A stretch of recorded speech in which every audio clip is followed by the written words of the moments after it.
अमीर बेटी का सौदा। अमीर बाप की बेटी शिल्पी को मुकेश पसंद होता है, लेकिन दोनों के बीच हैसियत की दीवार खड़ी होती है। और फिर कहीं नौकरी कर लो ना, क्या हमेशा ये लोहे की सलाखों के पीछे भागते रहते हो? कितनी मेहनत करते हो। शिल्पी, नौकरी से कुछ नहीं होगा। तुम लोगों की हैसियत तक पहुंचना है तो अपना ही बिजनेस करना पड़ेगा, वरना तुम्हारे पापा किसी और से तुम्हारी शादी करवा देंगे। अच्छा, ऐसे किससे करवा देंगी? मैं तो तुमसे ही शादी करूंगी। बोल दिया तो बोल दिया, बस। मुकेश उस बेचारी को समझाता भी तो क्या। दुनिया के रीति रिवाजों से काफी दूर थी शिल्पी। भले ही बड़े बाप की बेटी, लेकिन सादगी इतनी कि क्या कहना। बेटा शिल्पी, कल तुमको देखने लड़के वाले आने वाले हैं, तैयार रहना। मैंने तुम्हारी माँ को समझा दिया है। घर के सारे नौकर चाकर को वो समझा देगी कि स्वागत कैसे करना है। कैसी बात कर रहे हैं पापा? मैं तो मुकेश से प्यार करती हूँ, उसी से शादी करूंगी। मैंने आपको बताया था ना। मुकेश किसका बेटा है? वो स्टील किंग सिंघानिया का, या वो जो बड़े ज्वेलरी वाले हैं मेहता, उनका? नहीं नहीं पापा, वो अपना ही काम करता है, लेकिन एस्टेब्लिश नहीं है अभी। पापा, वो आपके पास तब आएगा जब कुछ बन जाएगा। आप प्लीज थोड़ा सा वक्त दे दीजिए। पिता को शिल्पी की बात पर गुस्सा आ जाता है। वो उससे कुछ नहीं कहते और शिल्पी की माँ के पास जाते हैं। ये संस्कार देकर बड़ा किया तुमने शिल्पी को, और कैसे मैं किसी भिखारी के साथ उसकी शादी कर दूं? कौन है ये मुकेश? मैं जानती हूँ, बड़ा ही होनहार लड़का है। शिल्पी से बहुत प्यार करता है और शादी करना चाहता है। अरे ऐसे कैसे मैं किसी से भी अपनी बेटी की शादी कर दूं? कोई भी उठकर आए और कहे कि मैं शादी करना चाहता हूं तो मैं शादी कर दूं? कान खोल कर सुन लो, कल उसे अच्छे से तैयार कर देना, क्योंकि जो लड़का मैंने देखा है शिल्पी के लिए, वो करोड़पति घर का बेटा है, समझी?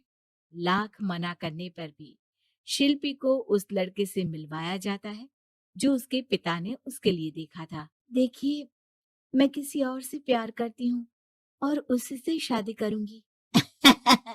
ये तो बहुत अच्छी बात है कि तुम किसी और से प्यार करती हो, क्योंकि मैं भी किसी और से प्यार करता हूँ। लेकिन शादी तो हम दोनों को ही करनी होगी, जानती हो ना, ये बिजनेस और ये सारा कुछ। शिल्पी को समझ में नहीं आता कि वो क्या कह रहा है, लेकिन वो समझ जाती है कि वो लड़का भी किसी और से प्यार करता है। पिताजी, वो भी कह रहा था कि वो किसी और से प्यार करता है। हाँ तो करने दो ना, हमने तो नहीं रोका। तुम अपना देखो, शादी के लिए हाँ कर गया है वो। लेकिन क्यों? अरे वो और मैं दोनों ही एक दूसरे से प्यार नहीं करते, फिर शादी क्यों कर ले? पापा, एक बार सिर्फ मेरे कहने पर आप मुकेश से मिल ले। पिता शिल्पी के कहने पर फॉर्मेलिटी के लिए ही सही, लेकिन मुकेश को घर बुला लेते हैं। देखो, ज्यादा वक्त नहीं दे पाऊंगा। ये बताओ कि शादी के बाद कहाँ रखोगे उसे? 2 कमरे के मकान में? नहीं सर, मैंने 2 साल के बाद का सारा प्लान कर लिया है। मैंने आयरन इंडस्ट्री खड़ी करने के लिए पूरा ब्लूप्रिंट तैयार किया है। मेरी खुद की जगह है दादाजी की। बस थोड़ा फंड का अरेंजमेंट हो जाता तो काम शुरू कर देता। अच्छा, मतलब तुम यहाँ फंड रेज करने आए हो? मुकेश समझ जाता है कि उसके पिता शिल्पी की शादी उससे कराने के मूड में नहीं है। फंड आप कभी दे भी नहीं पाएंगे मुझे तो सिर्फ शिल्पी चाहिए। मैं उसके बिना नहीं रह सकता सर। मैं उसे बहुत खुश रखूंगा। वो तो हर पति का धर्म होता है। वो तो मैं किसी से भी उसकी शादी करा दूं, वो उसे खुशी रखेगा। लेकिन देखो, मैं ज्यादा बात को घुमाना नहीं चाहता। वो बड़े घर की लड़की है, उसे काम काज की आदत नहीं। अभी वो समझ नहीं रही, लेकिन तुम तो समझो। मैं किसी भी हालत में शिल्पी की शादी तुमसे नहीं करवा सकता। मुकेश पिता से लाख मन्नतें करता है, लेकिन वो नहीं मानते। शिल्पी की शादी उस अमीर लड़के से हो जाती है। शादी के बाद क्या हम लोग मेरी माँ के घर चले? मुझे उन लोगों की बहुत याद आ रही है। हाँ हाँ, जाओ जाओ। वैसे भी आज मैं अपनी गर्लफ्रेंड के साथ मसूरी जा रहा हूँ, तुम जा सकती हो। कैसी बात कर रहे हैं? अब हम लोगों की शादी हो गई है, आप कैसे किसी और लड़की के साथ जा सकते हैं? अरे मैंने तो तुम्हें शादी के पहले ही बता दिया था कि मेरी कुछ गर्लफ्रेंड्स है। अब प्लीज ये टिपिकल बीवी वाला रोना धोना शुरू मत कर देना। शिल्पी पिता के घर जाती है और माता पिता को सारी बात बता देती है। इतना गंदा इंसान निकलेगा, मैंने तो सोचा ही नहीं था। अरे क्यों कराई मेरी फूल जैसी बेटी की शादी ऐसे घर में। और तो क्या हो गया, शुरू शुरू में हर घर में ऐसा होता है, धीरे धीरे ठीक हो जाएगा। और वैसे भी उन लोगों के साथ हम लोगों की एक बड़ी डील फाइनल हुई है, समझी। उन लोगों से रिश्ता बनाकर रखो, तभी पैसों की बारिश होगी। पापा, अब समझ में आया कि आपने मेरे साथ ऐसा क्यों किया। मुकेश आपके सामने गिड़गिड़ा कर गया कि वो मुझे बहुत खुश रखेगा, लेकिन आपने मेरी शादी एक ऐसे लड़के से करा दी जो किसी और लड़की से प्यार करता है और शादी सिर्फ समझौते के लिए कर रहा है। पापा, मैं जा रही हूँ, लेकिन इस घर में कभी पैर भी नहीं रखूंगी। आपने मुझे सामान की तरह इस्तेमाल किया। माँ शिल्पी को बहुत रोकती है, लेकिन वो एक नहीं सुनती। कुछ समय बाद, शिल्पी, मुझे नहीं लग रहा कि अब हम दोनों के बीच ये शादी और रह पाएगी। मैं किसी और से शादी करना चाहता हूँ। वैसे तुम परेशान मत हो ना, तुम्हारे पापा के साथ हम लोगों की डील जो चल रही है ना, वो नहीं रुकेगी, क्योंकि तुम बहुत अच्छी लड़की हो।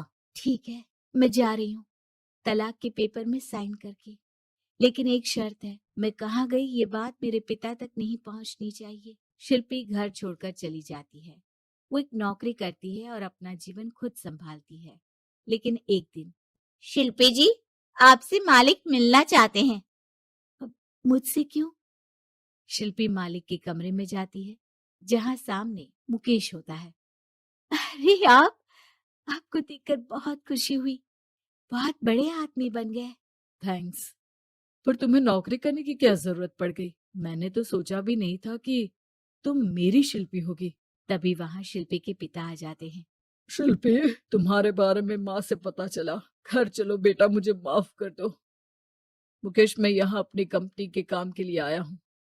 तुम्हारी कंपनी की डील अगर हमें नहीं मिली तो हम बर्बाद हो जाएंगे।